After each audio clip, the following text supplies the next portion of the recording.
Nós paramos aqui. Se vocês quiserem escrever também, né, ou falar, sobe o microfone aí também. Nós estamos aqui em casa, né? Literalmente. Então, nós paramos aqui no capítulo 17, Predições do Evangelho, o item 52. E no item 52, o Kardec retira uma passagem de João, capítulo 16, do versículo 20 a 22. Em verdade, eu vos digo, chorareis e gemereis, e o mundo se regozijará. Estareis na tristeza, mas vossa tristeza se converterá em alegria. Uma mulher, quando dá à luz, está com dor, porque sua hora é vinda. Mas após dar a vinda a um filho, ela não se lembrará mais de todos os seus males, na alegria que possui de ter posto um homem no mundo. É assim que sois agora na tristeza, mas vos verei de novo, e o vosso coração se rejubilará, e ninguém vos arrebatará vossa alegria. Então, Jesus aqui está fazendo uma comparação, uma figura de linguagem, que, em verdade, nesse momento da nossa encarnação, onde tem ainda a matéria latente, e a matéria é muito pesada, né, se nós formos analisar friamente. Então, nós temos que acordar, nós temos que fazer uma higienização, aí nós temos que já fazer uma refeição, então tem que preparar essa refeição. Se essa refeição está pronta, porque nós pegamos no mercado, existe uma cadeia de produção para esse alimento chegar até na nossa mesa, né? Desde a produção do alumínio, que vai na tampa do copinho, lá do qualquer coisa, desde o plástico, desde a produção lá da matéria-prima do alimento, desde o processamento de tudo. Então, assim, se nós formos analisar assim, o trabalho que envolve para o alimento chegar na nossa mesa, né, é uma coisa assim, que exige muito esforço, muito suor, muita dedicação, o padeiro lá, às vezes, madrugada acordando para poder fazer o pão, e assim por diante. Então, nesse mundo, nesse estágio que nós estamos, né, realmente choraremos, gemeremos, né, e o mundo se regozijará. Estareis na tristeza, mas a vossa tristeza se converterá em alegria. E ele dá o exemplo da mulher, quando de todo o processo da concepção e até da parte da dor do parto, mas a partir que isso realmente se concretize numa ação, né, num fruto, numa germinação, e é bonito essa passagem que Jesus traz, porque remete que as nossas concepções espirituais também são gestações, que precisamos eclodir, que precisamos extravasar, que precisamos que nasça de dentro de nós, dando a luz, realmente, né, que essa luz se cristaliza, se funda e que ela ecloda de nós. E isso não vai ser tão simples, no sentido de não ter a dor, né? Mesmo porque nós estamos na matéria. Então, o fato de estarmos encarnados, a dor é inerente ao processo do corpo, como o prazer também é inerente ao processo do corpo. Então, a gente sempre está cambiando na fisiologia, né, no uso dos nossos órgãos, da vestimenta do corpo, entre a tristeza, né, e a alegria, que isso, o cachorro também fica alegrinho, fica triste, e entre o prazer de saciar o nosso desejo, ali, carnal, e a dor. Então, se você está com fome, você sente dor. E essa dor ali faz com que você trabalhe para poder se alimentar. Você se alimenta, você se sacia, você encontra um prazer. E a gente vai transitando, né, na matéria, entre esses processos de alegria e tristeza fisiológico, de dores e prazeres. E isso vai gerar, né, sofrimentos. E não tem como fugir disso. Agora, acho que o exemplo que Jesus está querendo trazer é que nós deveremos gestar em nós mesmos qualidades e atributos da alma. E essas qualidades da alma têm que aflorar. Nós temos que cuidar muito bem dela, né, na oração, na vigília, cultivar isso, regar todo dia, perseverar com literaturas sadias, com perseveração, perseverando mesmo de falar não às coisas que nos atraem e que a gente entende que não é legal mais no momento. Então, é uma luta diária para consagrarmos em nós essa gestação. A partir do momento que você conquista essa virtude, ela já não é mais um problema, ela passa a ser uma qualidade. Então, eu já não me preocupo mais com ela, e eu vou trabalhando outros problemas. Então, é assim, né, que Jesus está falando, que sois agora na tristeza, mas vos verei de novo, e o vosso coração se rejubilará, e ninguém vos arrebatará a vossa alegria. Porque se nós conquistarmos a virtude, quem que vai tirar isso de nós? Não é? Em verdade. Então, quando nós estamos num processo de conquista, mas a hora que a gente realmente conquistarmos isso, ninguém tira. Né? O cara pode xingar do outro lado da rua, que ele não vai tirar a minha alegria íntima, porque aquilo não me atinge, mas eu preciso criar esse, né, esse padrão. Né? E isso, com muito orgulho e muito egoísmo, não é muito fácil a gente lidar com essas. Na maioria das vezes, a gente dá muito mais atenção para o olhar do vizinho, e do que ele, imaginando o que ele está pensando de nós, do que realmente a gente nos concentrarmos nessa gestação interior de darmos à luz as virtudes a quem estamos destinados. Então, eu vejo assim, uma maneira de olhar essa passagem do Cristo, trazendo para essas leis que o Jesus queria falar através de simbologismo, através dessas imagens, das figuras de linguagem, né, que com o Espiritismo fica mais fácil de interpretarmos, né, trazendo agora a qualidade da alma, né, e tudo isso,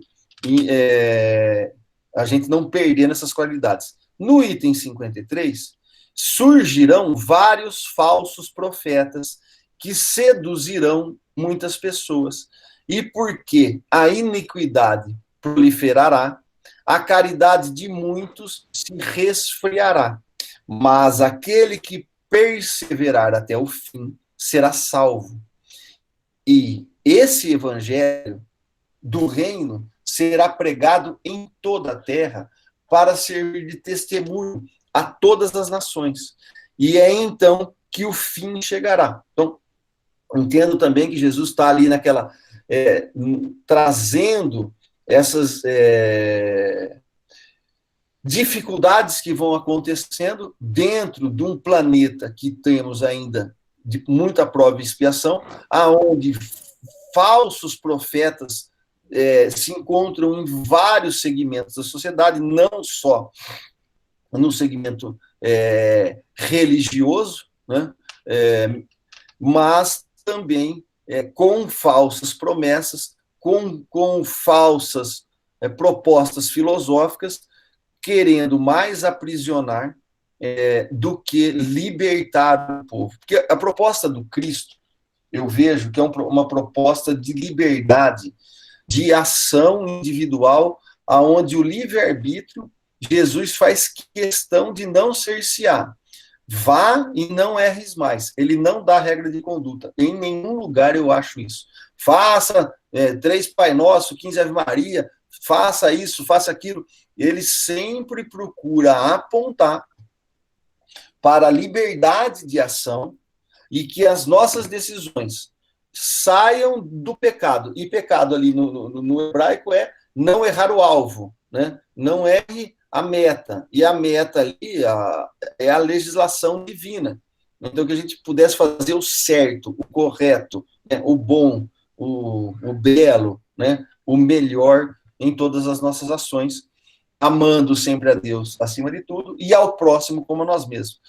E dentro de tudo isso, não vai ser fácil perseverar, porque toda hora que a gente virar para a esquerda, virar para a direita, virar para frente, virar para trás, nós vamos trombar no planeta com pessoas que estão nos seduzindo e propondo conceitos e propostas que vão proliferando essa iniquidade. E isso vai fazendo com que resfrie em nós o processo da caridade. E caridade aqui, como a espiritualidade traz, que como Jesus entendia, né? Benevolência para com todos, indulgência para com as faltas alheias e perdão das ofensas. Então, nesse âmbito maior, é que nós não podemos deixar desanimarmos, uma vez que sabemos que nós somos espíritos imortais. Então, para nós, né, que é dado esse conhecimento a mais, também uma cobrança de nós mesmos para conosco será maior, porque eu já sei. Então, eu não posso fraquejar diante de um falso conceito que eu coloco. Então, às vezes, eu brigo na casa porque eu estou confundindo o espiritismo com a personalidade do dono do centro. E isso é muito ruim. Né? Isso acontece em todas as instâncias. E se a gente for para esse lado, o meu ânimo, né, o que a alma ali anima, né, esse ânimo, ele vai resfriando, porque nada dá certo, isso aqui não funciona, aquele outro ficou bravo, o outro olhou feio, não sei o quê, papá, papá. E no fim, na hora que a gente se pega, nós nos isolamos. Né? E isso que eu entendo que Jesus está alertando, nós temos que perseverar até no fim, independente do que as coisas externas nos aconteçam. Então, é praticamente o que o Herculano Pires traz. Você tem a moral endógena e a exógena. É a moral que sai de dentro, você define o que você vai fazer. E você tem a moral que é regulada pelos outros. O outro, não faça isso, não faça aquilo, aí você vai se moldando a conceitos externos. E Jesus, eu vejo que ele está querendo que nós perseveremos, né, defendendo o que nós acreditamos até o fim. Essa é a proposta. Né? E hoje, né, o pessoal lá morria pelo Cristo, né? Abjuras de Cristo. Não, os caras vai para o leão. Aí o outro ia ser queimado, o outro ia ser crucificado. E o pessoal não negava.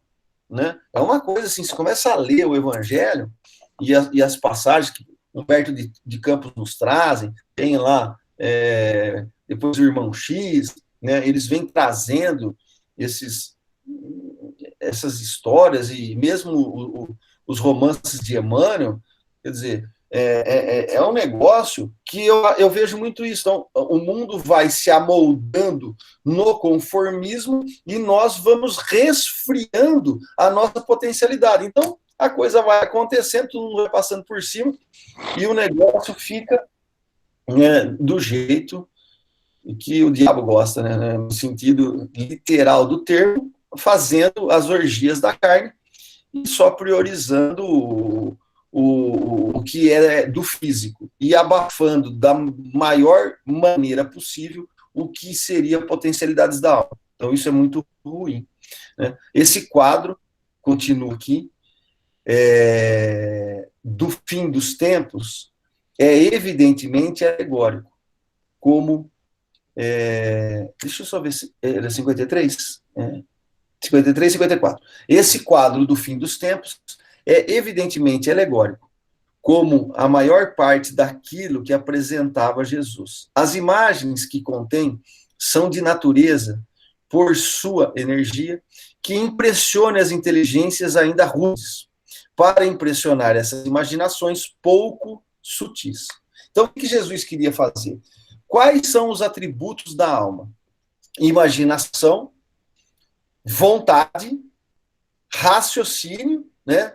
Essas praticamente essas três, tem um pouquinho mais variáveis, mas essas três, elas são as potencialidades da alma. E o que o pessoal faz? Ou eles usam a imaginação junto com o medo, que é mais um conceito fisiológico, no sentido de preservação, para que a gente crie imagens de aprisionamento. Então, Jesus queria chocar para que a nossa imaginação, a nossa inteligência, olha lá Kardec fala, as imagens que contêm são de naturezas por sua energia, né, pela energia de Jesus, e impressionem as inteligências. Não era para impressionar o corpo, mas era para impressionar a alma, para impressionar as imaginações pouco sutis. O pessoal ali trabalhava, bebia e comia, trabalhava, bebia e comia, trabalhava, bebia e comia, era isso que eles faziam, né? E muita baderna e muita orgia, né? Não mudou muita coisa, mas você fica nesse ciclo vicioso, aonde as qualidades da alma não eram trabalhadas. Então Jesus vem ali para impressionar, ele vem cutucar a imaginação, que eram sutis, eram necessárias pinturas vigorosas, enérgicas, né, em cores nítidas. Então Jesus dirigia-se sobretudo ao povo, aos homens menos esclarecidos, incapazes de compreender as abstrações metafísicas. Eles não foram preparados para aquilo, né? Não foi trabalhado isso, eles não foram educados. Até hoje, né? Muito pouco se é educado na nossa sociedade para as potencialidades da alma. Pelo contrário, na maioria das vezes abafa-se tudo e doutrina-se a pessoa no mecanismo de dor e prazer. É o mais rápido, é o mais bonito, é o mais forte, é o mais sarado, quem decora mais rápido. Então, é o processo de competição, é um contra o outro, é tudo, né? Busca do prazer, né? Então, passei na faculdade, vou encher a cara, né? 1 ano de aniversário, vamos fazer festa. Então, essa cultura nossa ela é muito materialista nesse sentido. E faz com que nós nos educamos no sentido de abafar o raciocínio, abafar a imaginação. Se você pega uma criança, pouco se trabalha no processo de incentivar o processo imaginativo. Se a criança começa a viajar muito lá, fazer qualquer criação, já começa um cerceamento, seja na escola, seja com os colegas, seja às vezes dentro de casa, né? Então, isso vai precisar ser revisto, esse processo, esse modelo, né? Não é à toa que o Espírito de Verdade vem falar, o segundo mandamento é nos instruirmos, né? É necessário resgatar muita coisa, né? Então, isso precisa ser retomado. Outro dia eu estava pensando sobre isso, e eu estava fazendo uma varredura de algumas coisas que eu tenho aqui e de como estava funcionando a literatura espírita no Brasil, lá de 1944, 1945, 46, quando o Chico começa a entrar, a Ivone Pereira vem lá com Memórias de Suicida, que é um pouco anterior, ela engavetou aquele livro quase 10 anos, e depois você tem lá uma série de novelas, escritas, às vezes por Vitor Hugo, às vezes por Leon Tolstói. Então, tem aqui, esqueci o nome da... Então, você tinha umas autoras, o que eles estavam querendo fazer? Eles estavam querendo incutir no Brasil uma literatura. Então, porque o nosso processo pedagógico de educação, ele não é através da literatura. Ele é através de formações, quase que de montagens de frases, não letra a letra, mas modular, e decoreba. E eu comecei a ver a proposta de Rousseau, a ver a proposta de Pestalozzi, a ver a proposta que Kardec estava inserida lá na Universidade de Sorbonne, a estudar um pouquinho o espiritualismo nacional nessa época que Kardec ali escrevia os livros, e eu fiquei, assim, muito surpreso como eles priorizavam o espiritualismo dentro da escola, já ensinando que o animal tem alma, que nós somos um ser com alma, né, que essa alma continua... As qualidades, os atributos da divindade inseridas no Livro dos Espíritos eram estudados na universidade em 1830. E tem um livro lá que eu descobri aqui de Paul Janet, era dado na escola do Império. E aonde eles se embasavam? Eles iam se embasar em livros de Fenelon, como que chama o outro lá? São personalidades que estão na Revista Espírita. Espíritos que vieram ajudar na codificação eram espíritos que estavam participando da educação 100 anos antes. Então é um negócio assim, muito interessante, a hora que a gente começa a voltar e fazer esse link, e como nós perdemos essa potencialidade que está trazendo no IT 54. Né? A nossa inteligência está sendo sufocada, o nosso poder de vontade está sendo sufocado, o nosso poder de raciocínio está sendo sufocado, tudo em cima do mecanicismo. Né? E se você modular o computador, o computador faz o negócio. Então nós estamos sendo preparados nas universidades basicamente para não servir para nada, porque o computador está fazendo as coisas. E o que seria de inteligência emocional, o que seria de criação intuitiva, o que seria das potencialidades da alma, pouco eu vejo, né, ela é explorada num nível mais profundo. E se nós vamos falar aqui de compreender as abstrações metafísicas, bom, aí isso não é dado. Isso era dado lá. Você tinha o estudo da fisiologia, você tinha o estudo da busca do ser humano para buscar Deus, e você tinha o tratado de psicologia. E isso não é fundamental. Então, quando Kardec vem falar que o espiritismo é, né, o complemento do espiritualismo racional, ele sabia o que ele estava falando. Mas nós perdemos essa conexão, né? E isso depois foi abandonado, porque depois a igreja assumiu a educação de novo, o materialismo veio muito forte depois, lá na frente, com o Augusto Comte e outros pensadores, e virou tudo materialista. Então, toda aquela proposta, isso começa já desde o pai de Kardec, ele produziu um monte de possibilidades, tanto que o espiritismo foi muito bem aceito naquela época por conta disso. E Kardec fala isso. Se o espiritismo viesse um pouco antes, teria se dado a falência por encontrar os dogmas. E se viesse um pouco depois, não ia dar certo. Veio na hora certa e foi muito bem aceito na sociedade, porque a sociedade estava preparada para aceitar o espiritismo, que na proposta do Jornal de Estudos Psicológicos era uma sequência de ensinos que já estavam sendo dados na universidade. Então a espiritualidade estava assim apontando o que era certo. Isso é muito bonito quando você começa a voltar.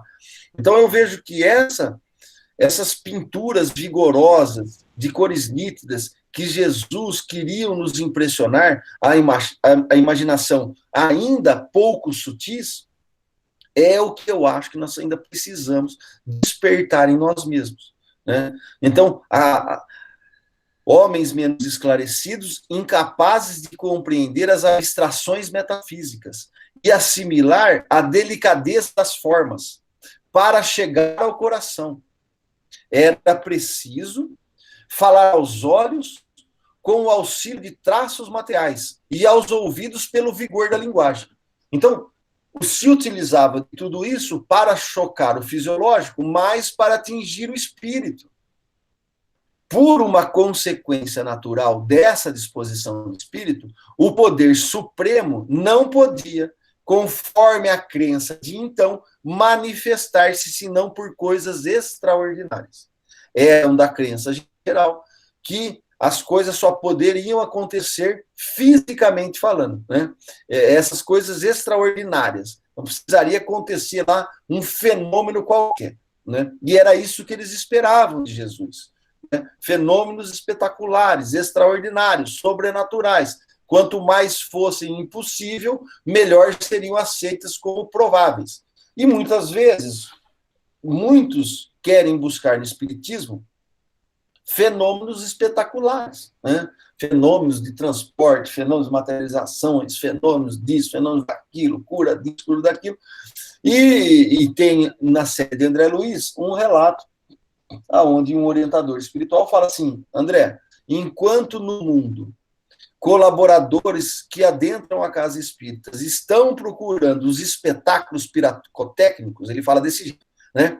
Através de imagens, né? de fenômenos e curas e coisas miraculosas, nós aqui, os trabalhadores, estamos procurando, né, aqueles que estão com o âmago na sua essência, a fim de realmente trabalhar no anonimato, no silêncio, sem se exposição. Quer dizer, o que a espiritualidade busca em nós é completamente ao contrário do que a gente busca na casa.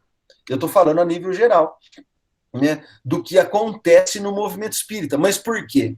Porque ainda a gente vem querendo misturar o espiritismo com conceitos dogmáticos. E isso é muito forte.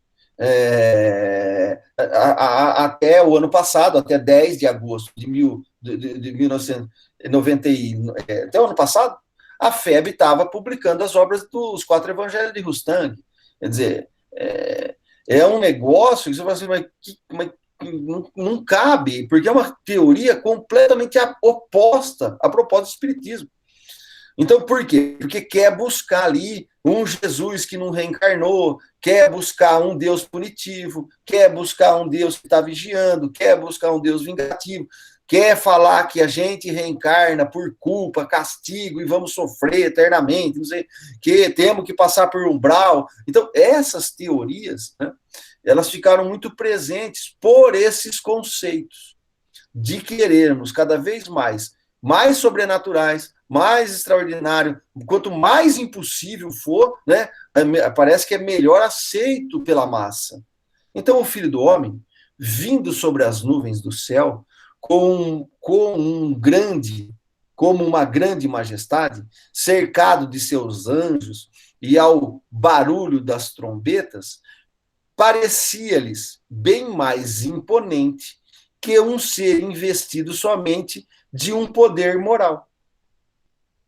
Também os judeus, que esperavam no Messias um rei da terra, poderoso entre todos os reis, para colocar sua nação na primeira fila, restaurar o trono de Davi e de Salomão, não queria reconhecer no humilde filho do carpinteiro, sem autoridade material, né, sem título, sem honra, sem nada de posses, tido como louco por uns, inclusive pelos seus familiares, né, e de partidário de Satã por outros. Então você tinha uma corrente lá que qualificava Jesus como louco, e os irmãos de Jesus ajudavam nessa teorização, e outros que queriam falar que ele só fazia alguma coisa por conta que ele estava com pacto com o Satã.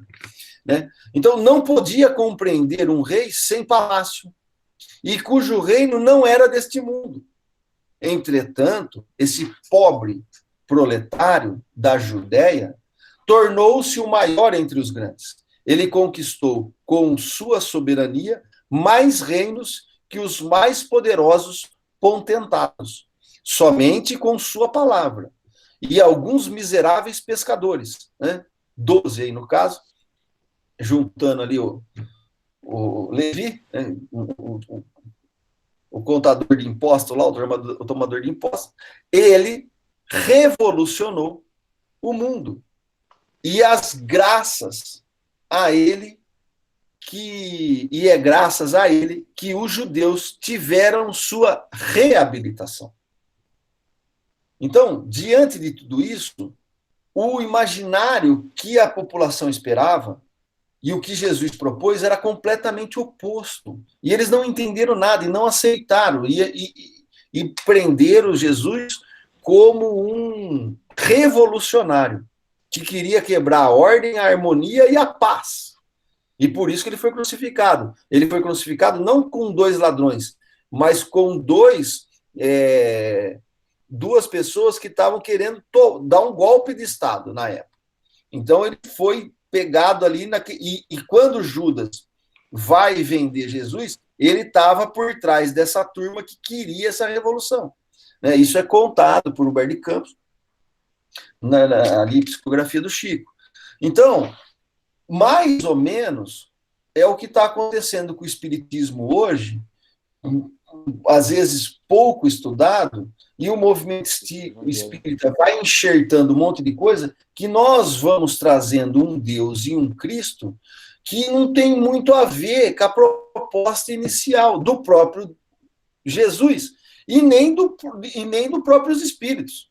Né? Então a gente vem querendo ali formatar e formalizar um monte de conceitos que, em verdade, nós vamos rever.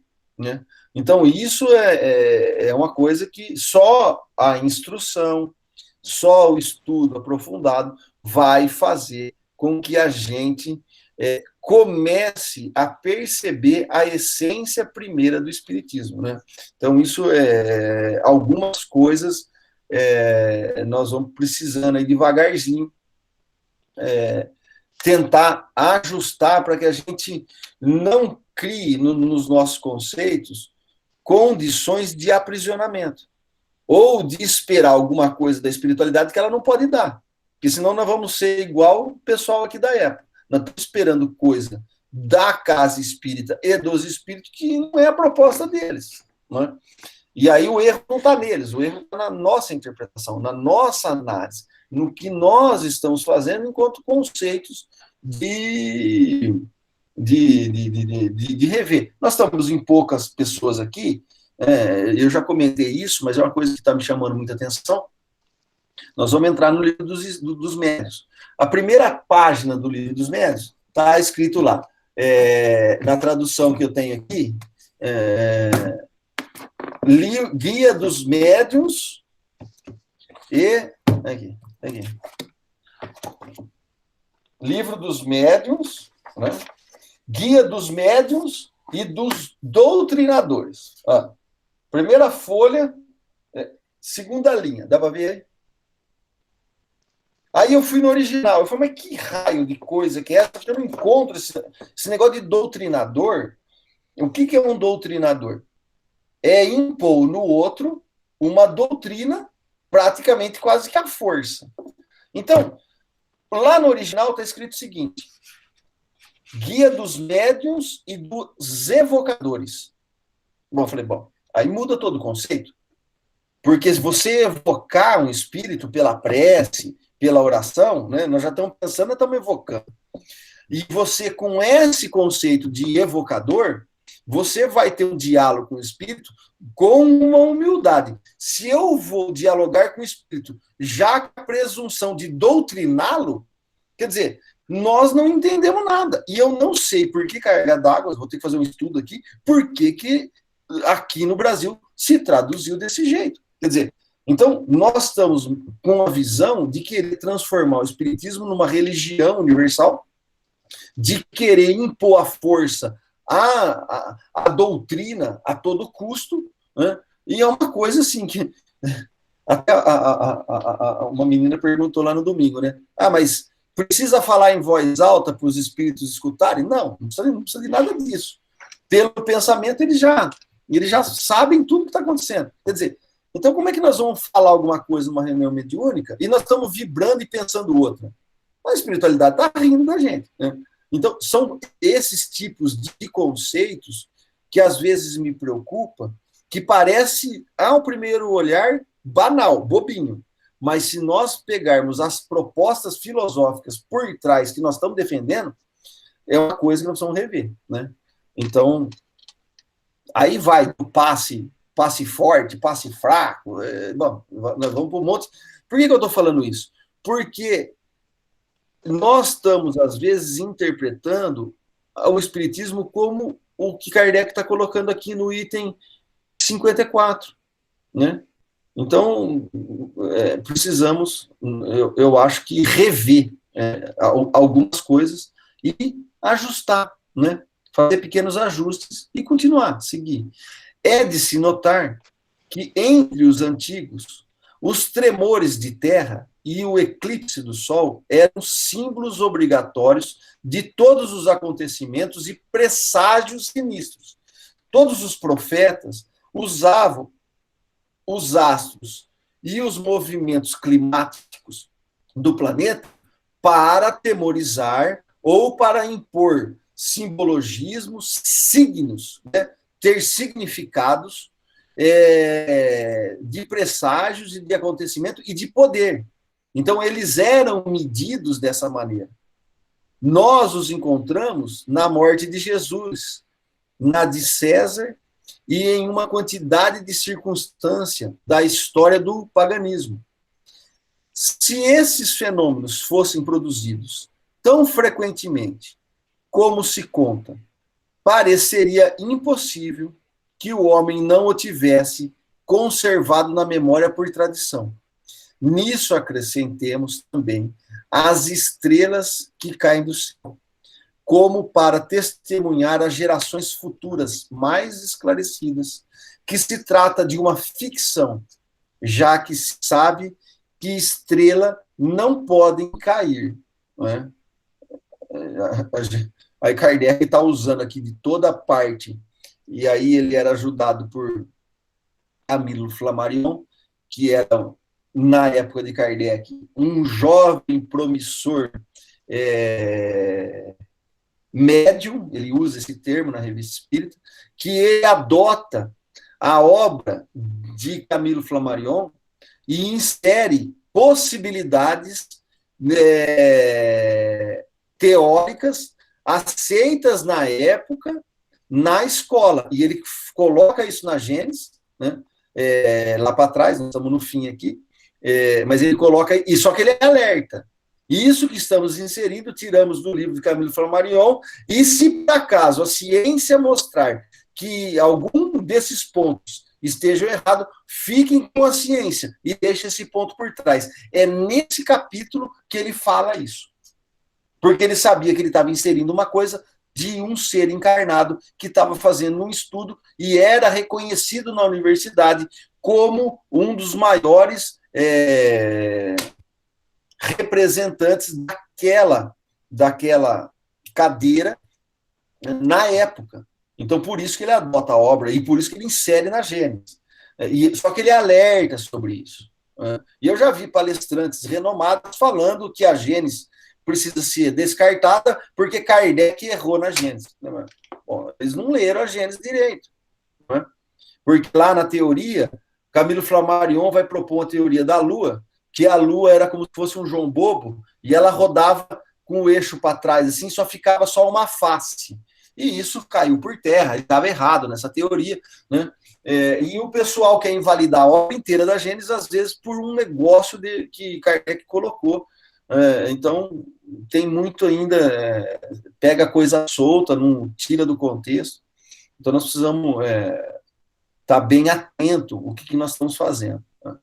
Entretanto, sobre essas alegorias, ocultam-se grandes verdades. Primeiramente, o anúncio das calamidades de todos os gêneros que atingirão a humanidade e a dizimarão. Calamidades engendradas pela luta suprema entre o bem e o mal, a fé e a incredulidade, as ideias progressistas e as ideias retrógradas. Então, esse embate, Kardec já estava falando lá, em 1857, que esse embate, ou 1860, depois na segunda versão, né, que esse embate todo estaria também sendo reflexos de ações nossas no planeta, né, entre essas rivalidades de fazer o bem, fazer o mal, de ter fé ou não ter fé, de ideias progressistas ou ideias retrógradas, quer dizer, tudo isso que a gente vê aí, as nossas melhores mentes potencializando quimicamente as drogas, né, aumentando o poder de destruição das armas e assim por diante, né, fazendo remédio que não funciona, fazendo comida que só deixa diabética. Então, essas mentiradas que nós não confessamos porque queremos o resultado financeiro, faz com que tenhamos, né, calamidades. Hoje, você pegar a morte por suicídio, está matando 6 vezes mais do que o Covid, a depressão, o pânico, né? Você pegar. Então, se você começar a analisar os números, eles assustam. Hoje nós temos no Brasil 70 mil mortes por ano, né, por rixa de um não concordar com o outro. Que guerra que matou tudo isso? Né? Então, são coisas que, às vezes, a gente cai no esquecimento, como falou lá no primeiro, né? Nós vamos entrando ali numa letargia, vamos se acomodando com a situação, não, é assim mesmo, isso aqui não tem mais jeito. E aí nós vamos ali, né, minimizando, de uma certa maneira, o caos que nos circunda. Então, em segundo lugar, coloca Kardec, a difusão por toda a terra do evangelho, restabelecido na sua pureza primitiva. Então, nós temos dois movimentos. Nós temos o movimento da guerra, né, engendrada pela luta do bem e do mal, da fé e da incredulidade, do progresso e das ideias retrógradas. Mas, em segundo lugar, nós temos a difusão por toda a terra do evangelho, restabelecido na sua pureza primitiva. E aí é o que não acontece ainda. Porque, além de tudo, nós estamos somando uma guerra ideológica e detentores de poder, aonde fora da igreja não tem salvação, e aí é uma luta desenfreada, né, por arrebanhar partidários, que ainda não chegou nesse restabelecimento da pureza primitiva dos conceitos evangélicos do Cristo. Então, depois disso, depois de restabelecida a pureza primitiva, depois o reino do bem, que será o da paz e da fraternidade universal, saído do código moral evangélica, posta em prática por todos os povos. Então você vê que a função do espiritismo não é fazer uma grande convergência de uma religião universal, com grandes catedrais, com grandes hierarquias, ela vai ditar o regramento e a ordem do planeta. Tem um pessoal que está pensando desse jeito. Né? Então, olha o que ele está falando aqui.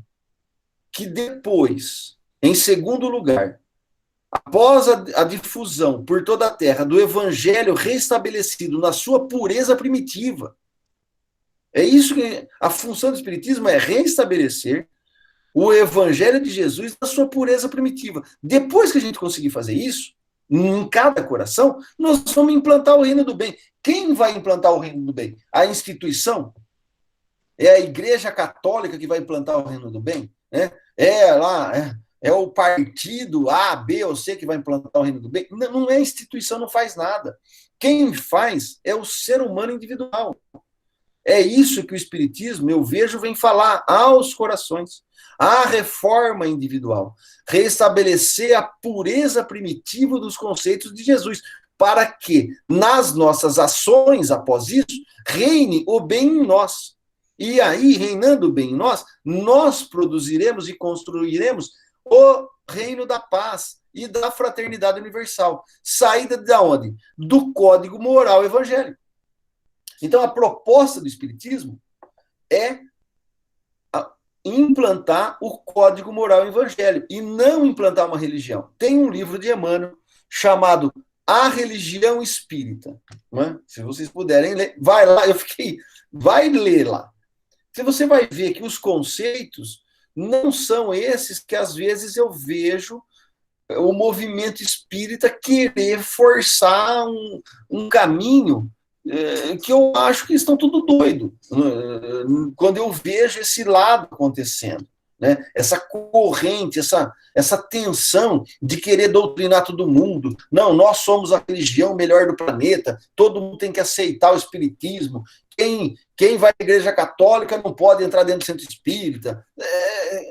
Então, eu fico meio preocupado com esses extremismos, por isso que eu estou dividindo com vocês. Não estou falando que eu estou certo, não. Estou falando como eu enxergo. Se tiver errado, vocês me ajudam. Aí, Arthur, você está louco, obsediado, né? Fala qualquer coisa aí. Né? Pede para a Glaucia dar um passe. Ainda bem que está gravando, né? Já não vão se comprometendo mais. Mas vamos lá. Então, esse será, afirma Kardec, verdadeiramente o reino de Jesus, já que ele presidirá seu restabelecimento e que os homens viverão sob a égide de sua lei. Reino de bondade, porque, diz ele, após o dia de aflição, virão os dias de alegria. Então, quando vai se cumprir tudo isso? E é bem interessante esse final aqui, porque vai chegar para o último capítulo, que é exatamente os tempos são chegados. Vou pegar aqui que eu não lembro de cabeça. Os tempos são chegados, que é o capítulo 8, né?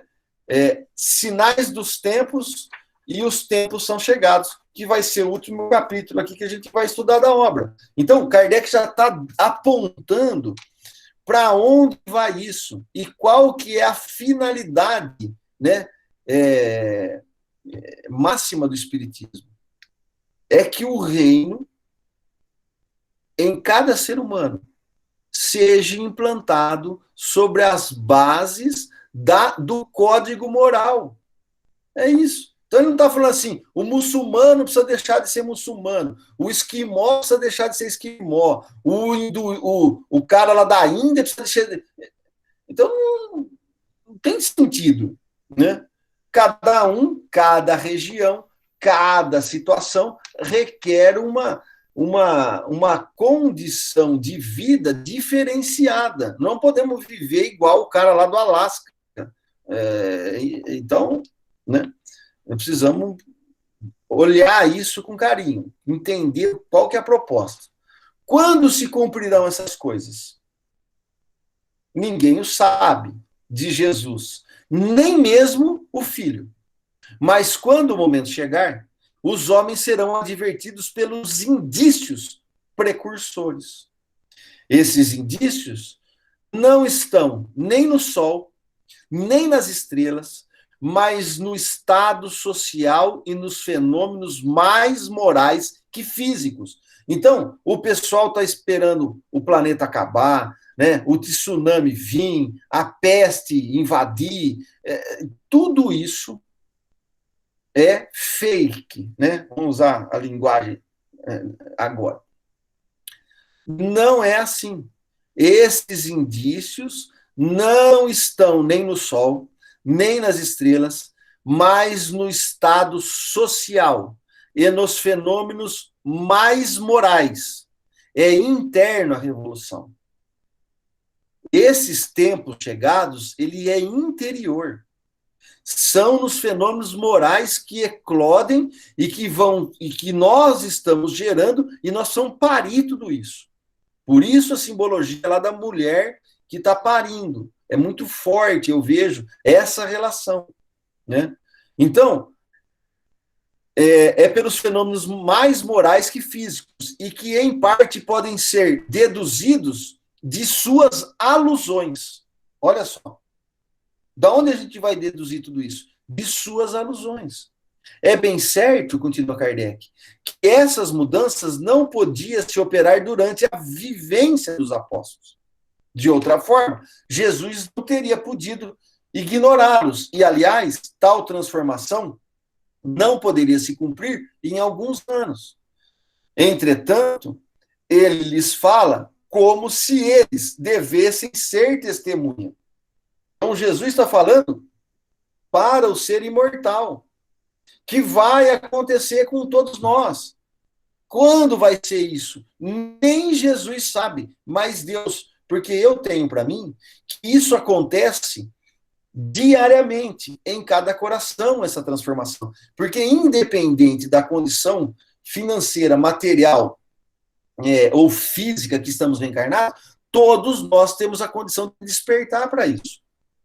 Então, existe várias transformações e vários tempos chegados para vários espíritos, mas também terá a turma que anda junto, né? A massa, que vai ser mais ou menos no mesmo tempo. Mas isso não significa que eu não possa antecipar por meu esforço de vontade, por meu mérito, por minha conquista, né? E por os meus atos no bem. Então, é bem certo que essa mudança não podia ser ali durante aquela vida, porque Jesus estava prometendo para eles. É que, em efeito, eles poderão renascer nessa época agora e trabalharem eles mesmos, na transformação. Ora, ele fala da próxima situação de Jerusalém.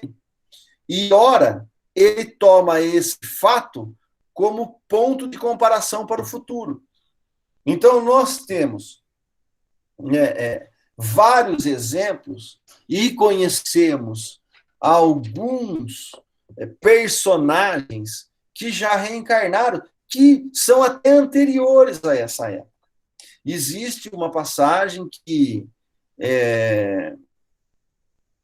o Chico pega uma carta de Kardec que estava na casa de Canuto Abreu, numa visita lá, e essa carta já está sendo codificada, aonde Kardec revela para 3, 4 que estavam ali na casa dele, e eu assisti uma palestra, o cara dando testemunho que ele estava lá presente, e num monte de caixa, o Chico foi lá, pegou uma carta, aonde revelava que Kardec era a reencarnação de Platão.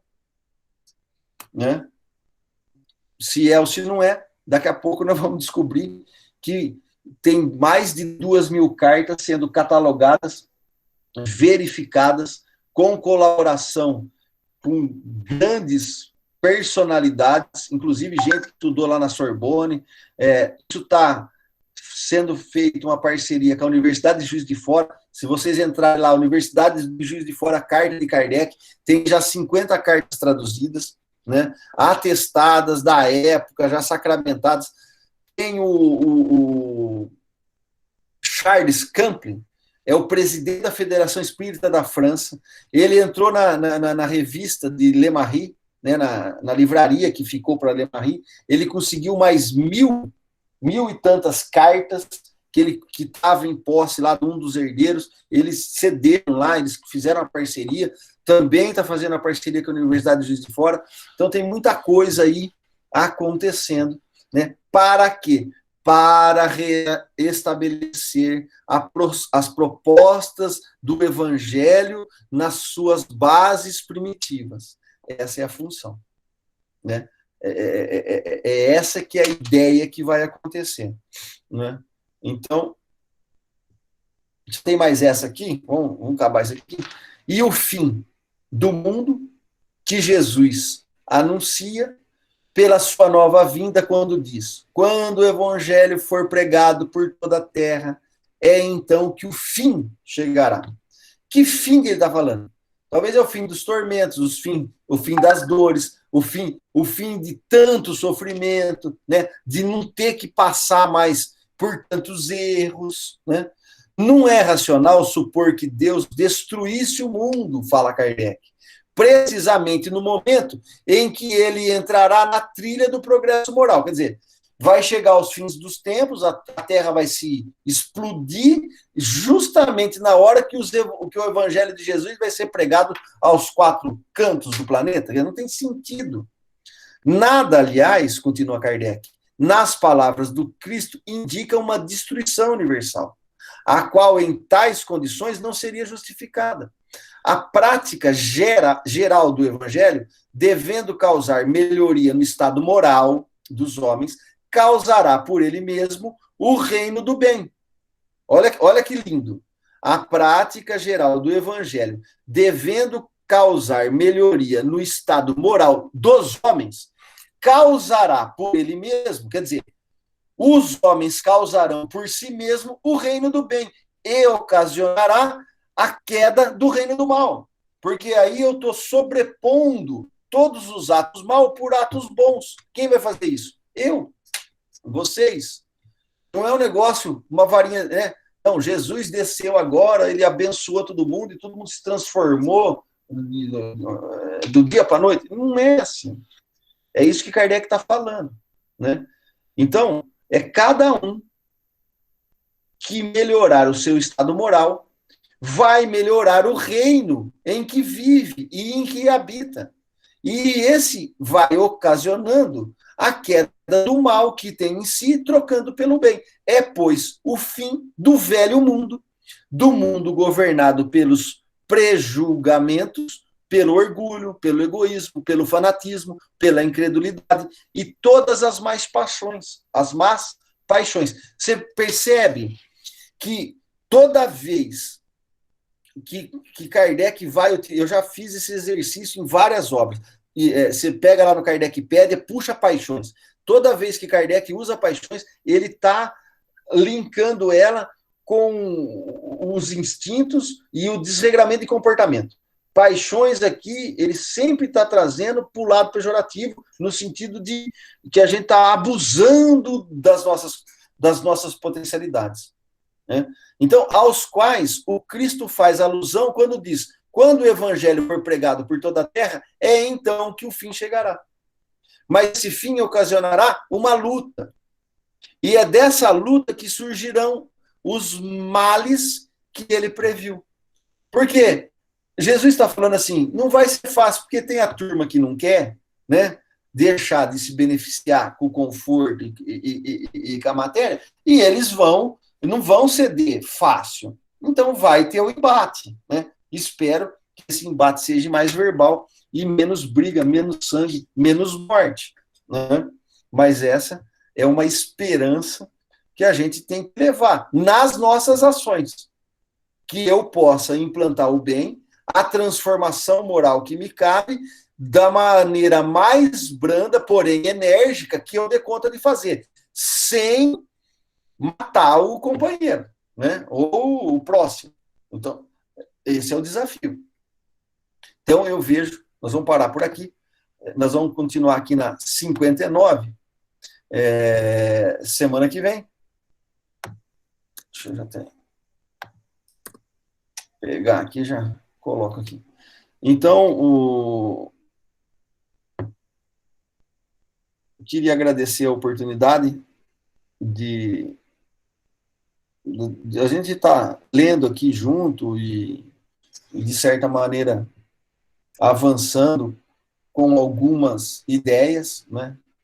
Poderia ter outras interpretações, foi o que nós demos conta aqui, mas eu acho que tudo aponta para que a gente possa implantar em nós mesmos essa transformação necessária e urgente. E isso vai exigir rever conceitos, rever comportamentos, autoanalisarmos, né? E realmente pôr em prática o evangelho na sua expressão mais simples. Eu acho que é isso que o Espiritismo veio fazer. E é isso a proposta que Kardec queria passar. A espiritualidade sempre nos ajude, que as nossas melhores vibrações possam ser utilizadas para o bem aí de todos nós.